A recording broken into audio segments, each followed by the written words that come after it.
Hey everybody, welcome to Storm Talk. This is kind of a short version today. I just want to kind of explain a little bit more about the weekend setup since we have so many events going on, and then briefly talk about the beginning of October. A lot of you are asking about the tropics side of things. First off, our severe outlooks. I mean, there's not much going on. We got high pressure control of our weather.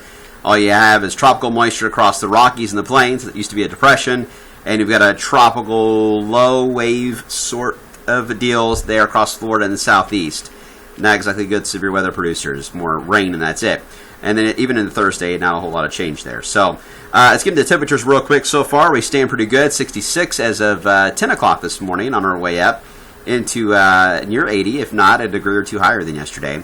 Here's a look at the visible satellite from space. You see the clear skies we have over Kentucky, and there's that tropical moisture from that former tropical depression across the southwest corner of the country, feeding moisture right to the north. Usually, we see high pressure focused more in the southeast this time of the year. So usually these tropical moisture systems in the southwest get fed right into Kentucky. This year's a little different. The high pressure is focused much further to the north. Therefore, all of the tropical moisture is going to have to go way up here to go around it, so it misses us completely. And it's going to really give headaches for this system because it has nowhere to really go until that high moves out of the way. It's kind of stuck here in the southeast, and that is the problem. The models, keep it stuck for a while. They try to drift it a little west. They kind of drift it north, a little to the east. It doesn't know where to go, basically, because of this ridge of high pressure holding on so strong. The models eventually show it moving a little further to the northwest. The high does, anyway, and the southeast part begins to weaken. And if that happens, that will be just enough of a window to open up and allow it to go up the coast. But Kentucky being so close to this system, we've got to watch for any type of showers that could sneak in, especially if it begins to retrograde because of the block north of it. But either way, I think we could get some clouds out of that. So that's kind of the scenario we're dealing with. This kind of a setup here. So let me show you a couple of the models. Here's the GFS.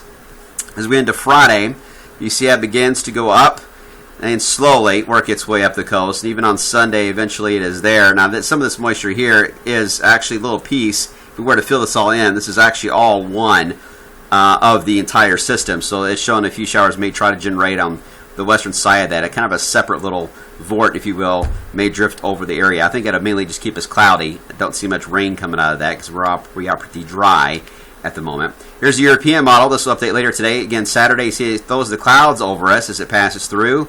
As we into Saturday night and Sunday, again, it goes up the coast, but we're around the edge of some clouds off and on throughout that time period.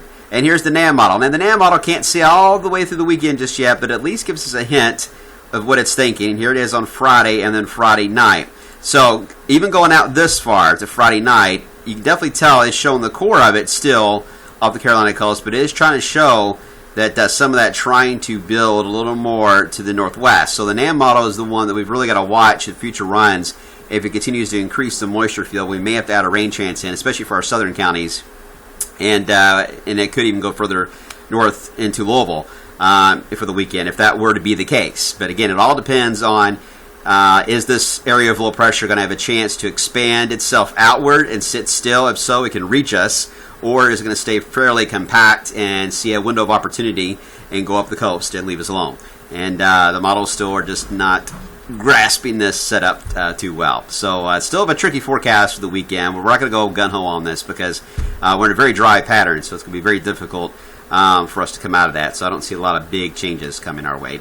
But as always, we'll watch it. Now, as far as the tropics go, you see the one system go up. Now, here's what's happening. As we head into October, we are seeing signs we're going to see something develop in the Gulf of Mexico, and we're seeing a lot of flare-up even there today. The waters in the Gulf are very, very warm. It may take a while to get pressures low enough to form anything tropical in nature. It could take another week. At that point, it will try to move into the southeast corner of the country. But the GFS is really strongly hinting that there's going to be a pretty good front that's going to drop down. Now, if that were to be the case, that would likely force this tropical system through the southeast and not be a factor for us. We would get anything rain-wise from the front. And some chilly air, by the way. I mean, a good taste of fall air the first week of October. If this front were to be slower in arriving, then this tropical system would have a better opportunity to go a little more north before it combines. So there's still a lot of debate on how the beginning of October is going to play out. But we do have to watch the Gulf of Mexico for sure. to see how that's going to play out, and we do need to keep an eye on this front and try to gauge the timing of when that would likely come down, and see where they're going to meet up. And hopefully it'll be us, because it'd be nice to get some rain, and it would be during the week, so let's get it out of the way during the week so we don't have to worry about it for the weekends. But we'll see how it plays out. But at this point, that's it. Those are the only two features really to talk about over the next 2.5 weeks, really, because that's a very quiet weather pattern we have. We'll have much more, of course, today on midday, and of course Kevin will have a full report today beginning on Way Through News at 5 o'clock. We'll see you then.